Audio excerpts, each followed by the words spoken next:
کہ میرے مولا نے 3 فکریں مختلف طبقوں سے کہے.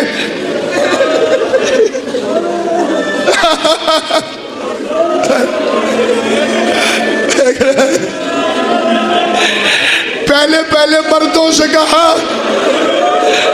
اے بندگان مردان بنو اسد، جب یہ ہمیں قتل کر کے چلے جائیں تو تم کھیتی باڑی کے بہانے آنا، قبریں کھودنا، ہماری لاشوں کو دفن کر دینا. ہائے حسین، ہائے حسین، ہائے حسین. جو میرے غیر شیعہ مہمان بھائی ہیں انہیں رونے دو یا رونے والوں جیسی شکل بناؤ، لیکن تم جتنے شیعہ بیٹھے ہو تم فاطمہ کے بچے کو روتے بھی جاؤ اور ماتم کر کے فکرہ سنو.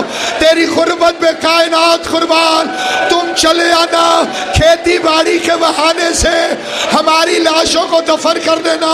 اب وہ چلے گئے تو عورتیں آ گئی.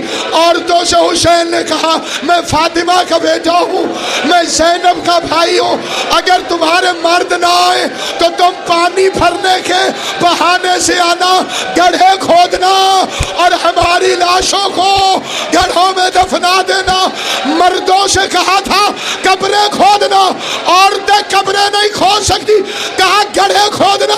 اور اب بنو اسد کے چھوٹے چھوٹے بچے حسین کے سامنے کہنے لگے اگر تمہارے ماں باپ نہ آئے تو تم کھیلنے کے بہانے آنا، مٹھیوں میں مٹی اٹھا کے ہمارے لاشوں میں پھینکتے جانا، تمہارا کھیل ہو جائے گا ہماری لاشیں.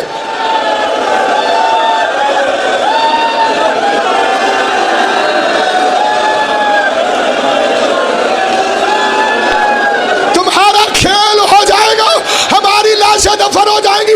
آج بھی شام غریبہ میں کربلا کے اندر ہر طرف اندھیرا ہو جاتا ہے. بنو اسد کی عورتیں، بنو اسد کے بچے، بنو اسد کے مرد ہاتھوں میں بیلچہ اٹھا کے کربلا میں دوڑتے ہوئے لبیک یا حسین،